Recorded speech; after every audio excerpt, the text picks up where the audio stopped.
get through this video. Whew.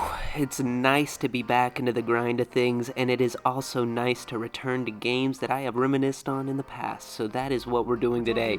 So, I made a video a little bit ago about the game Ready or Not, an absolutely fantastic room-to-room clearing shooter, and at the time, it was only in early access, but now, we finally have the release of version 1.0, and the game has escaped early access. Now, I just want to get to the game and how different it is, so let's get this pesky intro aside and get right into version 1.0 of Ready or Not. Hopping right into things, I just want to point out that Ready or Not was already, as I said, a great game, and pretty much felt complete at the time. And throughout the years of playing it in early access, even then it continued to improve massively. You know, I wouldn't have even been mad if the game stayed in early access forever, as it was already perfect in my eyes. Well, okay, maybe not perfect, but while watching the Game Awards, we finally got that trailer for the release of 1.0, and I freaked out, thinking of how different the game might be, or if it would still be the same old game that we know and love. And then, a couple of weeks later, we're here. And I could not be happier with what we got, to be honest. And today, I'm just going to go through all those different changes, because, you know, there is a good amount. And I think that after seeing the changes coming with version 1.0, Ready or Not is not slowing down, and we better get ready to see more like that in the future. Gosh, that was stale. Okay, enough jibber jabber nonsense though. What are these changes? How different is the game? Well, let's just get to it. So, whoa. Okay, loading up the game, you can already tell things are going to be different. Aside from some cool little new effects on the main menu, the big thing in our faces has to be that new game, alongside the usual single player and multiplayer options. Now, checking out that new game option, it instantly reminds me of the campaign option in SWAT 4. The game that I find Ready or Not most heavily resembles. I've said it a million times in that last video, but this new campaign mode is also where most of the new additions to the game come into play. Pressing that new game, we find ourselves standing in a brand new HQ. Aside are the days of being cramped in that tiny briefing room. We're in a whole police station now, and a well-detailed and great-looking one at that. While walking around and getting your grips, you learn that this is almost exactly like SWAT 4, just with a home base.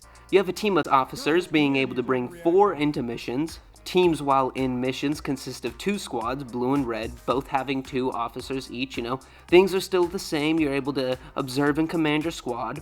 A cool new feature added is the mental status. Pressing tab while in the HQ brings up a phone interface showing the mental state of each officer, which changes depending on the outcome of the mission. Succeeding at missions, along with completing certain objectives, raises your team's morale, keeping them on their toes for the next run. Failing the missions or objectives, on the other hand, along with getting hurt, dying, etc., all negatively affect your teammates, and if an officer ends up getting too stressed, you actually have to send them to therapy to get their mind straight and back to a playable state. Then the next thing we see heading over to the modify loadout is there's not only a couple of new weapons, but the ability to change your character's actual outfit, like armor, helmets, glasses, watches, such and so and such. There's just a bunch of new customization options on top of a couple of new weapons and everything we already had before. What's also lucky is there's nothing too over the top, super crazy goofy like we've seen in other games. Moving off of customization though, and getting into the actual game, you head into the new briefing room, and instead of freely choosing from the missions on a map, you have to work your way through the missions one at a time, again, kind of like SWAT 4's campaign. But really quick before continuing, if you're enjoying this video, now is your chance to hit that like and subscribe to stay up to date on everything else to come. Nothing's gonna happen if you don't, but don't waste this break doing nothing. Okay. Gameplay-wise, things actually feel and look pretty similar. There are some new settings and, admittedly, smoother performance, for me anyways, and I'm not talking about average frame rates, but 1% lows and just stability in general, it seems to be better. And I would hope so, seeing as this is no longer early access, but on the side of graphics, things looked great before, but honestly, I'm always surprised hopping into this game, as it looks so dang fantastic every time, and who knows, maybe the game does look a whole lot better, but I will just say that this game continues to look great. There are also some new animations that I've noticed, things like having suspects turn around before zip tying them, along with some new zip tying animations to go with. But moving on to another big gameplay change, and what I find to be an awesome addition, that being the new phone interface that I touched on before. Pressing tab within the mission no longer brings up the Payday 2 style progress screen from the side, but you flip that phone open and you're able to check your objectives, a short briefing of the mission, you can observe your squad, leaderboards, the works, all from that section. And honestly, I love this addition. It brings in a lot more immersion than that menu we had before. Then we get to one more big thing, which I admit is kind of weird, and that is the new dynamic between having really good AI and then the AI suddenly getting horrendous. Like, they are more independent, doing things like arresting, reporting, and collecting evidence by themselves, which, hey, that's cool and I really like. It helps in areas where you might have missed something, but sometimes they really want to do it themselves, getting in your way or remarking that you are in the way, and they say it constantly. You're in the way, sir, get out of the way. You're in the way, you're in the way, can't do that, you're in the... It is annoying. I don't know. They also suck at shooting now. Like, they shoot walls randomly, shooting floors. They ought to smarten up before I get back at them. I'm just kidding, but other than that, though, it feels like the good old Ready or Not we had before, just better, I guess. The early access of the game was already great, and aside from the campaign-like game mode, it seems like Void just polished up the game we already loved. So I don't think anything's wrong with giving us a better version of Ready or Not, but I also don't think the game is much different to do a full hour deep dive on the version 1.0. But I have a blast every time I play Ready or Not, even if the experience can be pretty grueling at times.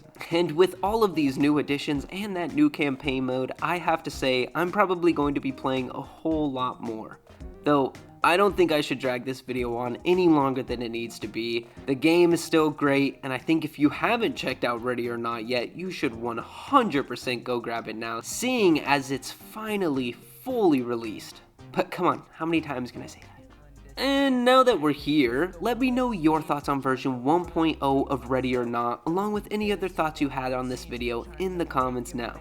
And if you enjoyed this video and you want to see more, be sure to hit that like and subscribe to stay up to date on everything to come. And if you're looking to support more videos like this, along with getting your name at the end of future videos and even getting access to some videos a little sooner, go ahead and check out a membership to my YouTube now. Though don't try going after my Patreon. I know I've said it a couple times, but I've moved everything over there to my YouTube membership, so everything is in one place. That's not important though. If you want to check it out, hit that little join button now. Finishing up things though, if you heard any music that you enjoyed, you want to hear more of my house-made jams, check out Billy the Whip on any music platform now. And thank you all so much for sticking it through. You all deserve the best day ever. The flames growing, flow water is flowing, no paddle still rowing, can't reap without sowing, ain't no cut without mowing, ain't loaning no tricks, holding my hand until I'm closing, but I'm rolling down this hill like the rocks I've been throwing, zoning out.